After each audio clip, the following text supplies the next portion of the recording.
नमस्कार। नवरात्रि का 30वां दिन 5 अक्टूबर सन 2024 देवी दुर्गा की शक्तिशाली रूप मां चंद्रघंटा का ये उत्सव मनाने का दिन है। आइए आपको बताता हूँ कि इस तीसरे नवरात्रि में क्या अनुष्ठान किए जाते हैं, इसका क्या महत्व है, इसका क्या ज्योतिष से संबंध है और क्या करना चाहिए इस दिन, क्या नहीं करना चाहिए, कैसे आप मां चंद्रघंटा की ऊर्जा का आवाहन करके अपने आप को पॉजिटिव बना सकते हैं।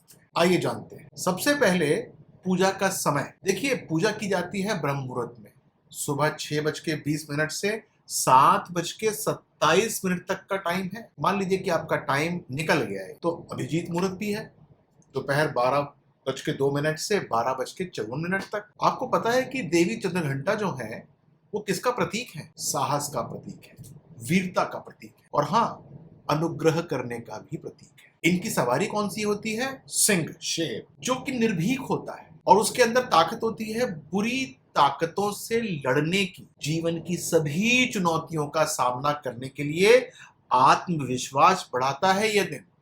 यानी कि इस दिन आप मां चंद्रघंटा की पूजा करेंगे तो आपके अंदर आत्मविश्वास की कोई सीमा नहीं रहेगी, बहुत बढ़ जाएगा। आइए जानते हैं मां चंद्रघंटा का प्रतीक क्या है और अनुष्ठान जो है वो किस प्रकार से किया जाता है। देखिए, घंटी बजा के ये काम किया जाता है। ध्वनि जो होती है वो नेगेटिव एनर्जी को दूर करती है। जब आप पूजा कर रहे हो तो निरंतर तौर से घंटी को बजाइएगा इस दिन और हाँ, मंत्रों का जाप भी कीजिएगा। यदि आप कुछ कपड़े पहनना चाहते हैं जिसका संबंध मां से हो तो आपको पीले कपड़े पहनने चाहिए और हाँ, आज के दिन आपको जो उपयोग करना चाहिए वो पीले फूलों का उपयोग करना चाहिए। मां को अर्पण दूध और दूध से बनी मिठाइयां ही करिए जो कि बिल्कुल शुद्ध होनी चाहिए। और जब आप आरती करें तो घी का दीपक जलाइएगा और साथ में कपूर भी रख लीजिएगा। घंटी बजाना मत भूलिएगा। आइए मैं आपको बताता हूँ कि मां चंद्रघंटा का ज्योतिषीय महत्व क्या है। इंटरनल एनर्जी यानी कि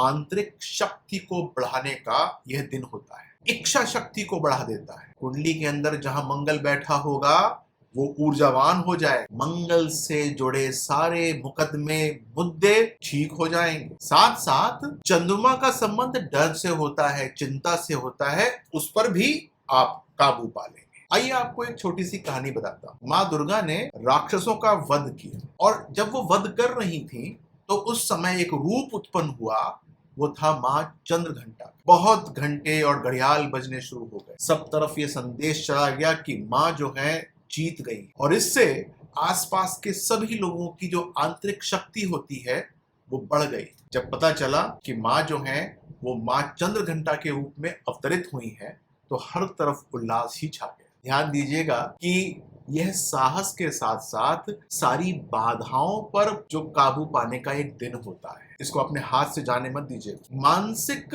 मजबूती के लिए भी अनुष्ठान किया जाता है और उसका तरीका क्या होता है? मां चंद्रघंटा के रूप की आपको कल्पना करनी चाहिए, उनका जाप करना चाहिए कम से कम 108 बार, यानी कि एक मंत्र ओम देवी चंद्रघंटाय नमः, इस मंत्र का जाप कीजिए और साथ में अर्पण कीजिएगा दूध से बनी मिठाइयां, फल और पीले फूल।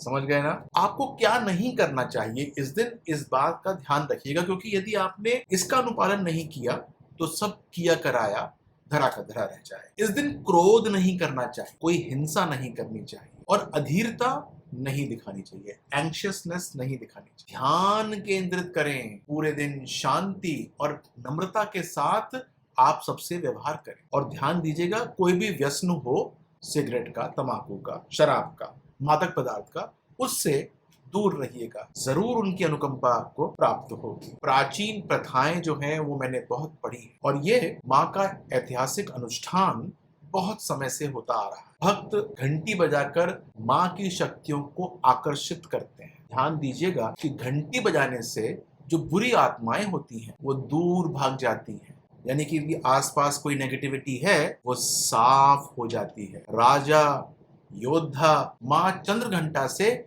इसी शक्ति का वरदान मांगते हैं जो आपको आज मांगना, ठीक है? अच्छा, इस दिन जो है उपवास करना भूलिएगा। जी हाँ, उपवास जो है करना मत भूलिएगा। पहला उपवास दूध पर आधारित होगा, यानी कि दूध पी सकते हैं, दही खा सकते हैं, दूध से बनी मिठाई खा सकते हैं। आप फल और सूखे मेवे का भी उपवास कर सकते हैं, लेकिन ध्यान दीजिएगा जो फल होने चाहिए वो ताजे होने चाहिए, और मेवे भी आप खा सकते हैं। आप जानते हैं कि हम उपवास क्यों करते हैं? उपवास जो है वो भौतिक इच्छाओं से हमको दूर रखता है और हमको स्पिरिचुअल होने का संदेश देना आरंभ कर देता है। तो उपवास करके अपने अंदर ये वाली शक्ति जो है बढ़ाई। अगर आपको चाहिए पॉजिटिव एनर्जी तो करना क्या चाहिए? आपको घर में एक गमले में ही सही चमेली का पौधा लगाना चाहिए। जी, चमेली का पौधा, इसको अंडरलाइन कर लीजिए और ध्यान रखिएगा कि इसी दिन लगाइएगा। घर के अंदर चमेली का सुगंध आप जो है फैला सकते हैं। अगरबत्ती जो कि चमेली के फूलों से बनी हो वो आप जला सकते हैं। इसका प्रभाव क्या होगा? घर में शांति आएगी और पॉजिटिविटी आएगी। देखिए, ये एक आत्मशोधन की प्रक्रिया है, 9 दिन चलती है,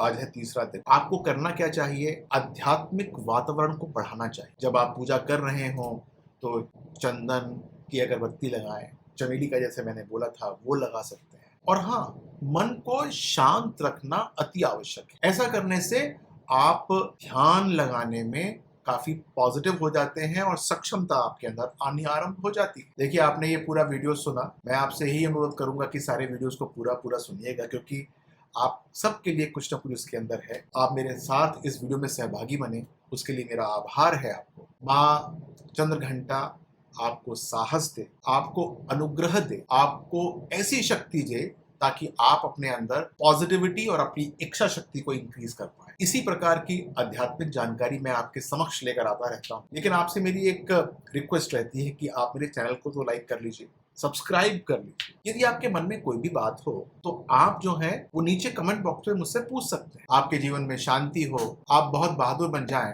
और आपको दिव्य आशीर्वाद प्राप्त हो। जय माता दी।